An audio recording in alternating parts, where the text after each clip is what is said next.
It's been a while since I posted a video. I wanted to get this out to you guys before the holiday season so y'all can be informed about this, my experience. I purchased these before the holiday season last year. It was actually in December. This kit was on sale for $350 for the Thanksgiving sales. However, the jigsaw and the angle grinder were not included in that kit.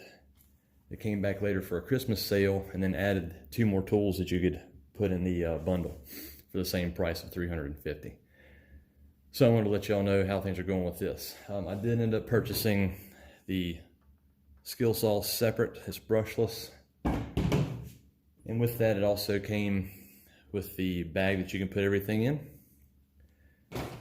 With all these tools and the skill saw, they won't fit into the bag. Not a major problem for me. I've been pretty happy with the system so far.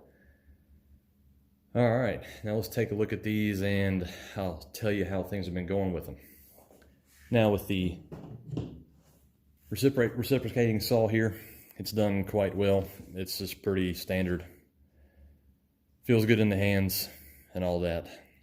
There's one more thing I want to tell you before I got into this part. A buddy of mine purchased a Ridgid set a long time ago, back in 2008, to build his log cabin. And he used that entire set to build that entire house. Didn't have any problems with anything throughout the entire process. The difference was he had the 2-bank charger, so that he could put 2 batteries in the charge at a time, and he didn't have any problems whatsoever with any of the things that he had in his kit. So after experiencing that myself, I realized this is probably a good set to get, so I'm going to throw that in there as well. Anyway, it cuts well, just like any other Sawzall would do. It's been pretty good. The flashlight, it does okay. It's an LED beam, and it's very direct. Very, very direct on how it shines. Don't really care for it for that. It's pretty good for walking through fields or looking out at a long distance, but as far as doing close-up work, the beam is just too strong. It doesn't spread out enough. It does come with a clip so you can hang on your belt, which has been handy as well. Now the next one we have here is an angle grinder. I've been really happy with this one. It's a brushless angle grinder as well. It's done a great job. I've been able to do stuff with a cutoff wheel. It's been really nice. I don't know how I've lived without a cordless angle grinder before. I do have one that's a DeWalt that's corded that has, I think it's about an 8 amp model. And this one comes pretty close. I'd say it has 75% of the power as that DeWalt. The DeWalt, I can just bear down on it, pretty much put all my weight on it and not have any problems. So this has been really handy. I've used this quite a bit. Now for the impact feels good in the hands as well. Actually feels really, really good. Has a light right there when you push on the trigger down here on the bottom. Also has a clip for your belt. I use that quite a bit. And of course the quick release on the front there. Not the brushless model, as you can see by the sparks in there. Use this quite a bit. It's been nice.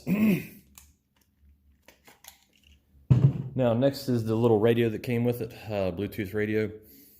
This has been handy for a little while. It also does AM, FM. Let's see if it'll do it.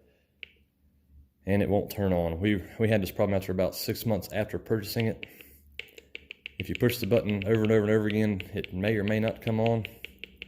So buyer beware on that. It's been fine for us here, but if you were working on a job site that was really loud, this probably would not do you any good. But it was nice while it worked. As you can see, it's not working, so buyer beware on this piece. I think it has something to do with the circuit board. That's why it's not wanting to operate properly, because it doesn't make any sense. The button feels good. Something to do with that.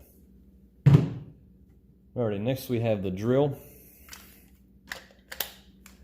The drill, I don't really like this piece too much. If you need a drill, it'll work out for you. I just don't like how hard it is to push on the button. It really wears my fingers out when I'm doing it. I can kind of understand why the button is hard to push. Though if you had this in the bag with you, the tools, it'd be less likely that something would push up against it and activate the drill. But it is not fun to operate. It has plenty of power though, and it's not the hammer drill. It doesn't have that option. I said it has plenty of power. It'll wear your finger out pulling that trigger. It'll wear it out big time. And also this is not brushless as well. And this is all the Gen X5 tools here. All right, next we have the jigsaw. Used this a little bit so far, not a whole lot. This thing feels really, really good in the hands. It's really, really nice. Also comes with a dust evacuator on this as well. It has a light so you can see what you're doing there as well, which is came in handy for me. One thing I really like about it, but I haven't utilized too much, is it has a line start setting. So it makes it to where it starts off slow. Then you bump it up to full power. Oh, maybe a little bit further. So that's a pretty nice feature there. I said I haven't really used that too much, as you know, most of the things I have don't have it. Of course, one downside is that it doesn't have the head that you can turn when you're going along. I have an old Craftsman model that's really nice about that, but it's just, that's kind of like turning into a Cadillac instead of a Chevrolet, I guess you could say, as far as that goes. All right. Next, we're going to go with this saw. Once again, I purchased this separate. I can't remember how much I paid. I think I paid about $175 for this, if I'm not mistaken. And of course, it has a light right there, so you can see what you're doing. That's been handy. You have to push down on this, and then you're good to go. It's the brushless model. I have a Milwaukee corded model that's very nice, and this has done pretty well. It's a little bit less power than that, but I've done quite a few cuts with this, and the battery has never gone down below 3/4 charged. I've been cutting smaller stuff with it, and one thing was red oak. It was about 1 inch thick, cutting boards that vary between the length of 6 inches wide to probably 14 inches wide, and it didn't have a problem at all with that. So the brushless has been nice. It apparently does save some electricity. And this one right here, I have not used it at all. I just haven't had a use for it yet. I hear they're very handy as far as getting underneath baseboards to cut carpet out if you're doing different types of flooring and whatnot. I just have not had a use for this yet, so unfortunately, not much to say about that piece there. All right, as I said, everything's been real nice here. I've really enjoyed it. Everything's worked well. Haven't had many issues except for the radio. I would definitely recommend it for the price, for sure. Well, anyway, so there's another video for you. I know it's been a couple years since I posted one. I hope y'all enjoy. This isn't really an in-depth thing. I'm not tearing the tools apart like some other folks do, which is awesome. Just kind of want to give you my rundown on it, let you know the pros and cons, and that's about it. Well, thank y'all so much for watching. If you liked the video, give it a thumbs up. Please subscribe to the channel as well if you get a chance. And y'all have a good one.